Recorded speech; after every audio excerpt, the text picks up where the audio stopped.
Today, we're talking about a topic of leadership and being a mentor, not just a boss, but anyways, welcome to the channel. If you don't know who I am, my name's Kevin, and welcome. Today, I want to go over something that is near and dear to me, something that I work a lot on, actually, and it's something I've done for a very long time. And the topic is about leadership, about being a leader, not necessarily being a boss, but being a leader, being a coach, being a mentor.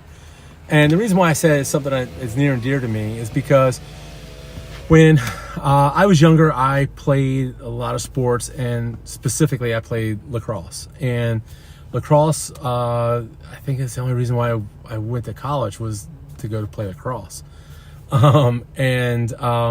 Anyways, I just love the sport. In my life, I've had people around me that's influenced me, and probably one of the most influential people in my life that I've had the utmost respect to, and still to this day stay in contact with and have conversations, is my high school lacrosse coach. Great man, just very stoic, and I could never say enough great things about him. Anyways, you need people like that in your life to teach you, bring the best out of you, and different things. I always remember I never wanted to let him down, and at times when I felt like I had let myself down or whatever, I felt like I never wanted to let him down.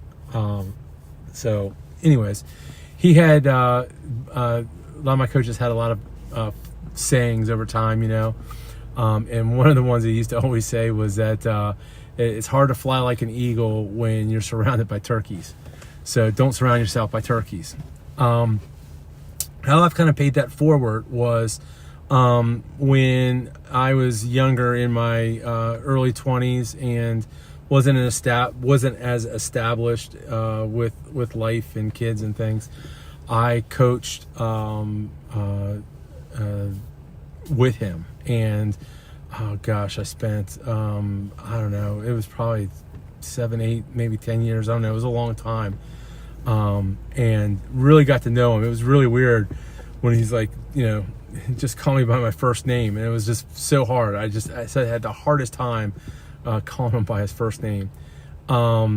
Anyways, so the reason why I'm doing this video is because now that I have little athletes in my family, and they're involved with every sport known out there, my wife and I expose them to every sport.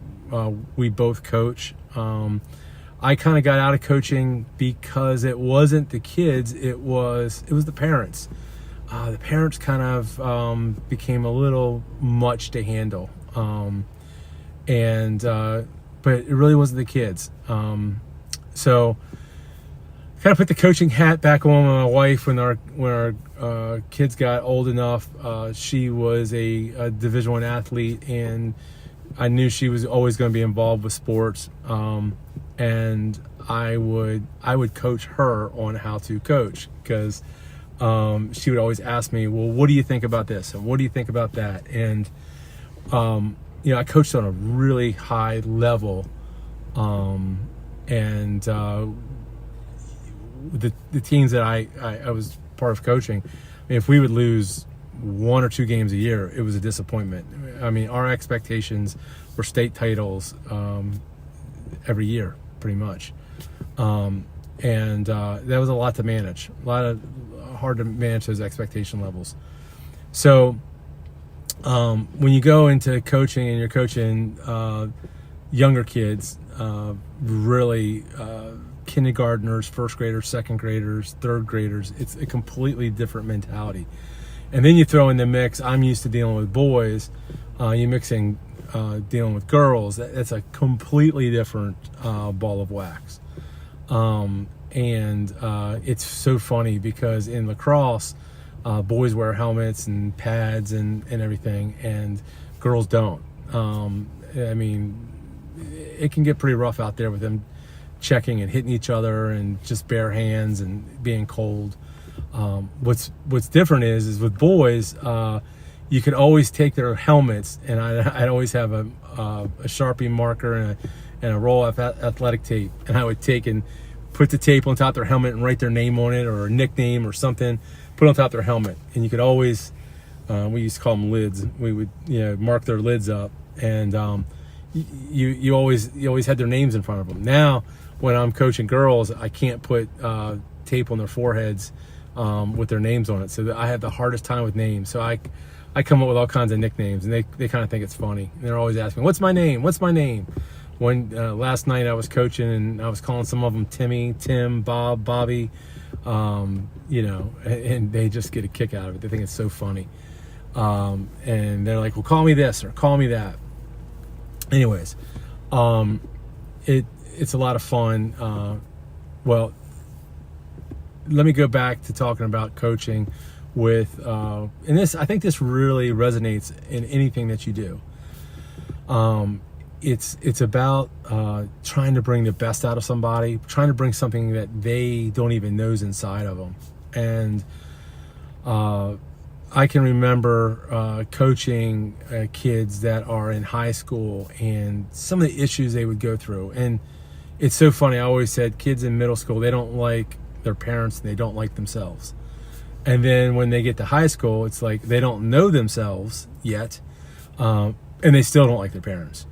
And I had many instances with kids, and it gets tough because one of the things that we would do to build a team was we would break them down and pretty much start off a season, shouldn't say with an iron fist, but we let them know what the expectations level were, what they were responsible for. We let them know it was no one else's fault but their own. Just a lot of fundamentals, common sense, about being accountable, about being a good teammate, what a good teammate was, how to win, how to lose, how to compete, how to present yourself, how to even walk onto a field, how to project yourself. I'll never forget, I would have parents come up to me and say, "How do you get my child to do that?" And I go, "Because I tell them that's what I expect from them. And if they want to play and if they want to participate and they want to be on this team, that's what they need to do." And I'll never forget, I was coming off of a field, and we would make them come off a field 2x2 on the field, 2x2 off of the field, and they carried all their gear on and off the field. And I remember it was a big win we had, and the parents came over